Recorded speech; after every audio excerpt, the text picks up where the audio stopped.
Olá, tudo bem? Eu estou feliz porque estou aqui na isla de Patmos, aqui cerca do mar Egeo, onde Juan recebeu de Deus as visões impressionantes de Apocalipse. E em la palavra do Senhor, nós encontramos uma cita muito interessante.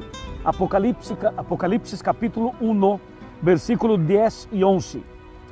Em um dia del Senhor caí em êxtasis e oí detrás de mim uma forte voz, como de trompeta, que dijo: escribe em um livro lo que veas e envía-lo a las 7 iglesias, a Éfeso, Esmirna, Pérgamo, Tiatira, Sardis, Filadélfia e Laodicea. Estas 7 fases da igreja cristiana começaram em la cruz del Calvário, no ano 31, e vai terminar quando Cristo volver a esta terra.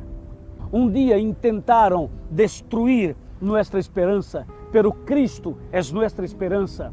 E eu quero confirmar para ti que a esperança não muere, a esperança é eterna. Venga comigo para hacer um viaje em la Bíblia, em la santa palavra de Deus.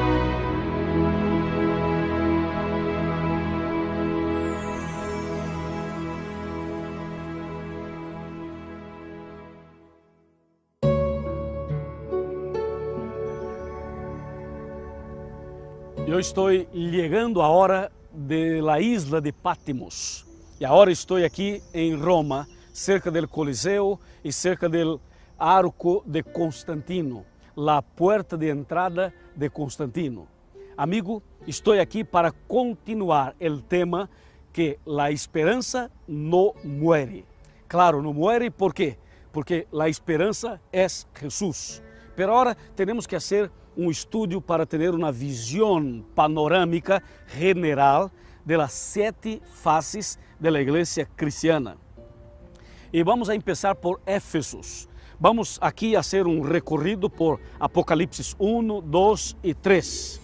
E Éfeso é a primeira fase da igreja cristiana que começou no Monte de Calvário no ano 31 hasta o ano 100 aproximadamente. ¿Por quê? Porque empieza com a muerte de Cristo e termina com a muerte de los últimos ou del último discípulo de Cristo Jesús. Éfeso significa uma igreja fiel, uma igreja perseverante, uma igreja que mantuvo firme os princípios da palavra del Senhor. Éfeso é a igreja de los apóstoles que hicieron milagros.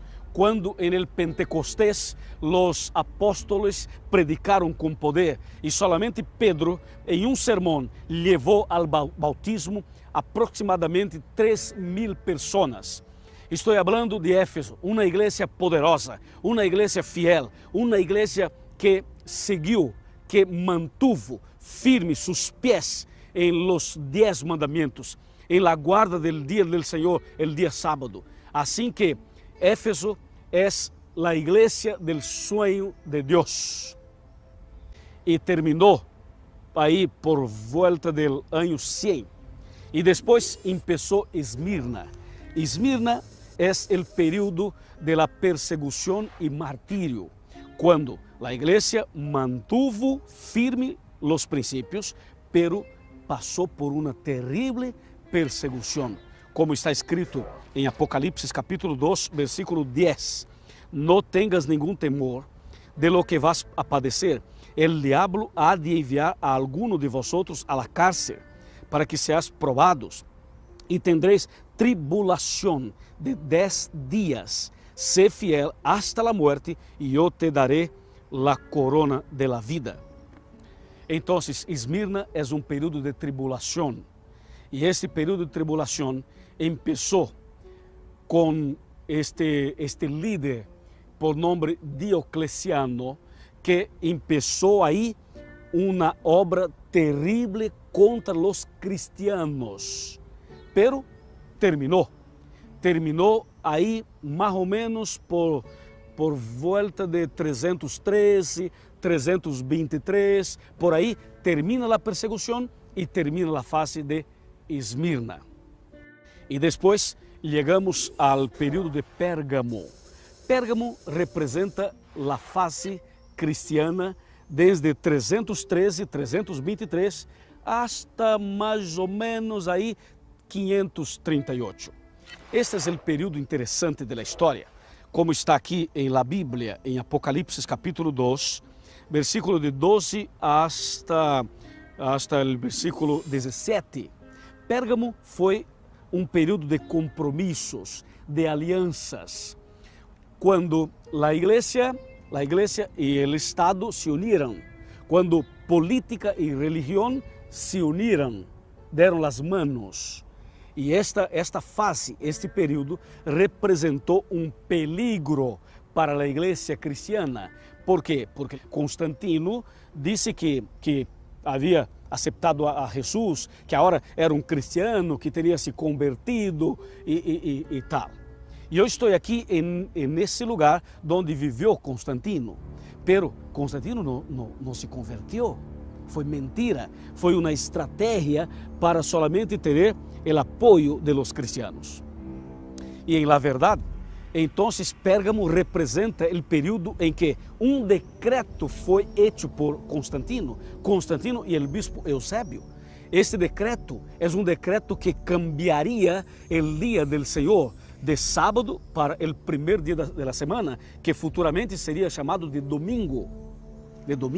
Então, Pérgamo foi uma fase terrível. A Bíblia habla acerca do trono de Satanás, que Satanás colocaria seu trono dentro do cristianismo. E aqui empieza as bases para a origem da igreja romana, como está escrito em Apocalipse capítulo 17.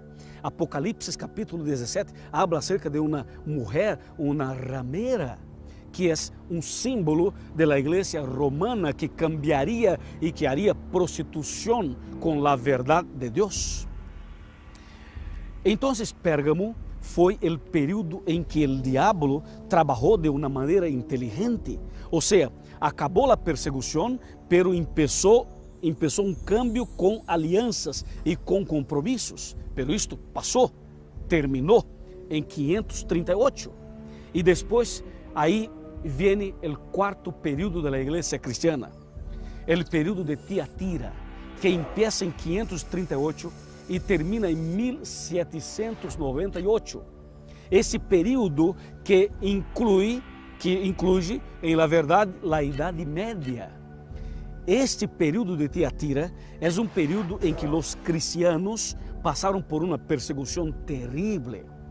E esta perseguição terrível passou incluso nesse lugar, no Coliseu.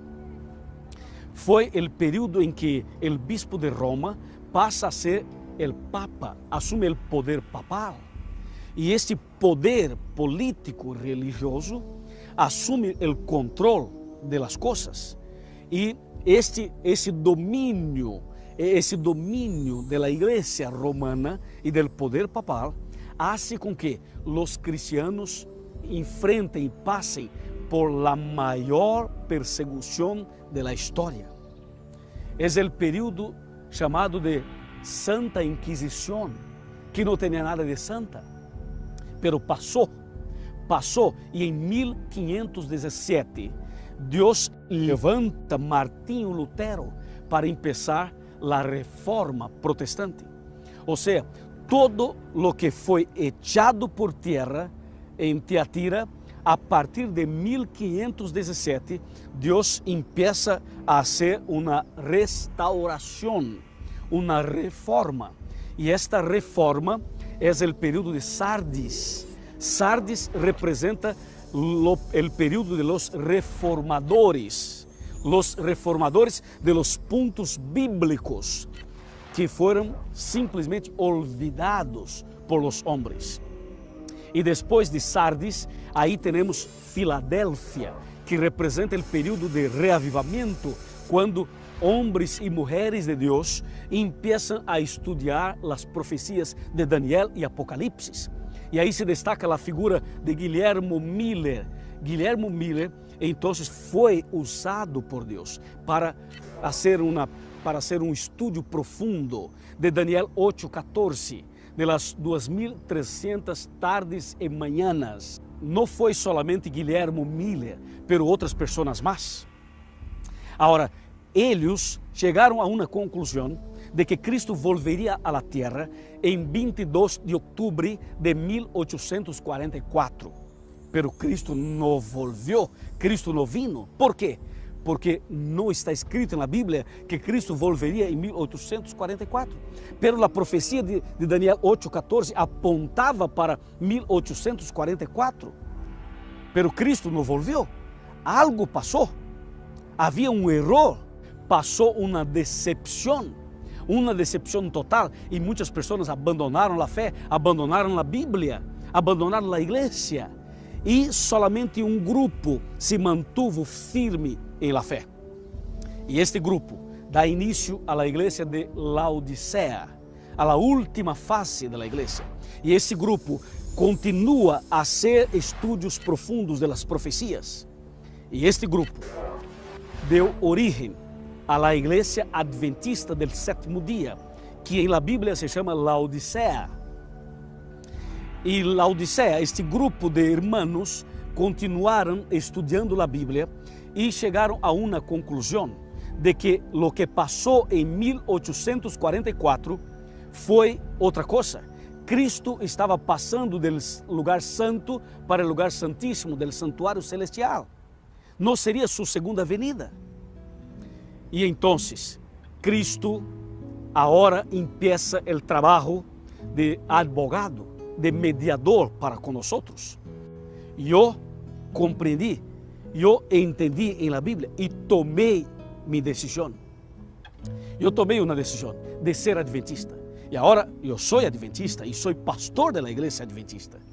E aí, amigo, Cristo te invita a tomar a decisão, a ser parte do pueblo que mantuvo firme as verdades bíblicas, os 10 mandamentos, o dia verdadeiro del Senhor, o dia sábado.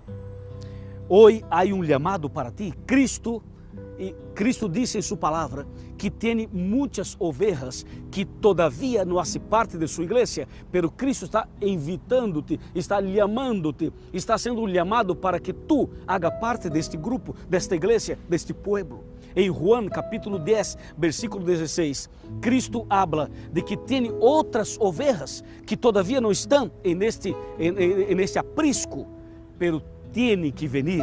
E o Espírito Santo está trabalhando para que tu venga a tomar uma decisão. O Espírito Santo está trabalhando para que tu entregue tu coração a Cristo Jesus. E eu pergunto, tu queres fazer uma decisão? Tu queres tomar uma decisão?